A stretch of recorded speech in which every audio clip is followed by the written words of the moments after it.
युधिष्ठिर के स्वर्गारोहण की कहानी। महाभारत का युद्ध समाप्त हो चुका था। कुरुक्षेत्र की भूमि पर रक्त की धारा बह चुकी थी और विजयी होने के बाद भी पांडवों के हृदय में शांति नहीं थी। युधिष्ठिर, जो धर्मराज कहलाते थे, उन्होंने अपने जीवन में सदा धर्म का पालन किया था, परंतु युद्ध की विभीषिका और अपनों की मृत्यु ने उन्हें भीतर से तोड़ दिया था। उन्होंने महसूस किया कि इस संसार की कोई भी विजय स्थायी नहीं है, कोई भी यश ऐसा नहीं जो आत्मा की पीड़ा को शांत कर सके। समय बीतता गया, पांडवों ने हस्तिनापुर पर राज्य किया, पर मन में वैराग्य की भावना दिन प्रतिदिन बढ़ती गई। अंततः जब उन्हें लगा कि उनके जीवन का उद्देश्य पूर्ण हो चुका है, तो उन्होंने राजपाट, भोग विलास, सुख सुविधा सब कुछ त्याग कर हिमालय की ओर प्रस्थान किया। यह यात्रा केवल शारीरिक नहीं थी, यह आत्मा की अंतिम मुक्ति की यात्रा थी। युधिष्ठिर के साथ उनके चारों भाई और द्रौपदी चली। मार्ग कठिन था, पथ पर बर्फ की चादरें थीं, हवा में मृत्यु की गंध थी, पर उनके संकल्प दृढ़ थे। यात्रा के दौरान सबसे पहले द्रौपदी गिरी। युधिष्ठिर बिना रुके चलते रहे। भीम ने पूछा, भ्राता, द्रौपदी क्यों गिरी? युधिष्ठिर ने उत्तर दिया, उसके हृदय में अर्जुन के प्रति विशेष स्नेह था। यह उसका पक्षपात था, इसलिए वह स्वर्गारोहण की पात्र नहीं बनी। आगे चलकर सहदेव गिरे, फिर नकुल, फिर अर्जुन और अंत में भीम। हर बार भीम ने प्रश्न किया और युधिष्ठिर ने उत्तर दिया। कभी गर्व, कभी अभिमान, कभी मोह, कभी क्रोध का दोष। अब केवल युधिष्ठिर बचे थे। उनके साथ एक कुत्ता था, शांत, विनय, निस्वार्थ। वह कुत्ता कोई साधारण जीव नहीं था, वह प्रतीक था धर्म का, वफादारी का, सत्य का।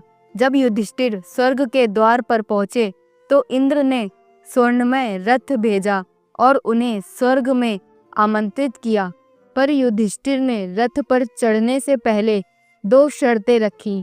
पहली, उनके भाई और द्रौपदी कहाँ हैं? यदि वह स्वर्ग में नहीं तो वह भी नहीं जाएंगे। दूसरी, उनका यह कुत्ता जो उनके साथ अंत तक रहा, वह भी उनके साथ जाएगा। इंद्र ने कहा, तुम्हारे भाई और द्रौपदी अपने कर्मों के अनुसार नरक में हैं। युधिष्ठिर ने कहा, तो मैं भी नरक जाऊंगा।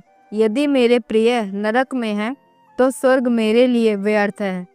फिर इंद्र ने कुत्ते को रथ में चढ़ने से मना किया, कहा, यह स्वर्ग की मर्यादा के विरुद्ध है। युधिष्ठिर ने कहा, जो अंत तक मेरे साथ रहा, जो निस्वार्थ था, जिसे मैंने अपने समान समझा, यदि उसे त्यागना है तो मैं उस स्वर्ग को नहीं चाहता।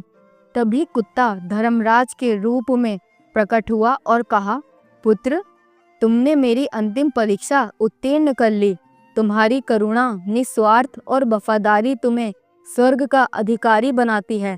युधिष्ठिर रथ पर चढ़े और स्वर्ग पहुंचे, परंतु स्वर्ग में जो उन्होंने देखा उसने उन्हें हिला दिया। वहां उन्हें अपने शत्रु दिखे। दुर्योधन, शकुनी, कर्ण सब ऐश्वर्य में लिप्त थे।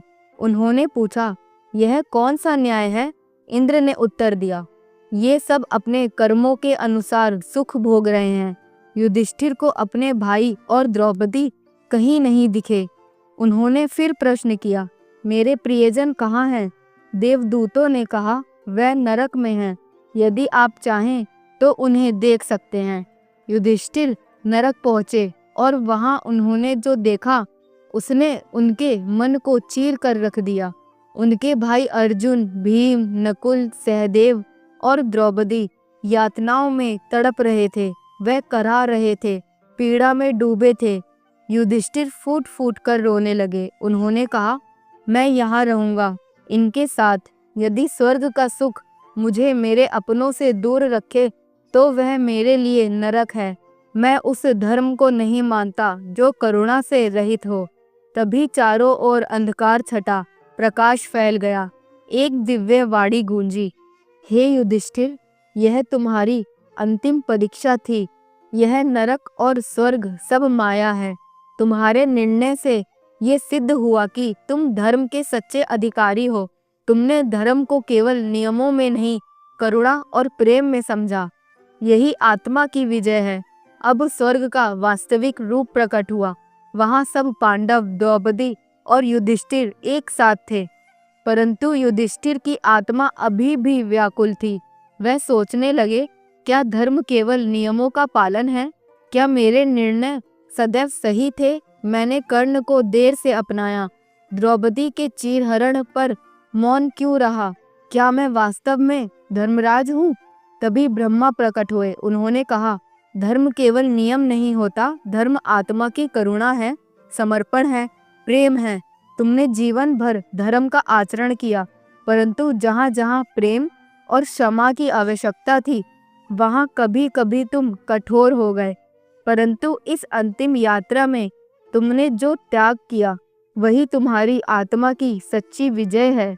युधिष्ठिर ने सिर झुकाया और कहा, यदि धर्म का सार करुणा और प्रेम है, तो मैं उसे अब समझ पाया हूँ। यह मेरी आत्मा का नवजन्म है। तभी एक दिव्य प्रकाश उनकी आत्मा को स्पर्श कर गया और वह ब्रह्म ज्ञान में लीन हो गए। यह कथा केवल युधिष्ठिर की नहीं, हम सब की है। हर मनुष्य अपने जीवन में कभी ना कभी धर्म, मोह, निर्णय और आत्मा के द्वंद्व के बीच खड़ा होता है। स्वर्ग और नरक केवल स्थान नहीं, वह हमारी चेतना की अवस्थाएं हैं। जो अपने अहंकार में जीता है, वह स्वर्ग में भी नरक अनुभव करता है, और जो प्रेम, करुणा और त्याग में जीता है, वह नरक में भी स्वर्ग पा सकता है। इसलिए जब जीवन तुम्हें निर्णय की दहलीज पर खड़ा करे, तो नियमों से नहीं, आत्मा की करुणा से निर्णय लो। यही युधिष्ठिर की कथा का सार है। स्वर्ग और नरक के बीच खड़ा वो राजा, जिसे दोनों ने ठुकराया नहीं, बल्कि उसकी आत्मा ने स्वयं अपना मार्ग चुना। दोस्तों, अगर आपको ये कहानी पसंद आई हो तो वीडियो को लाइक और चैनल को सब्सक्राइब करना ना भूलें। हम फिर मिलेंगे एक और नई भक्ति कथा के साथ।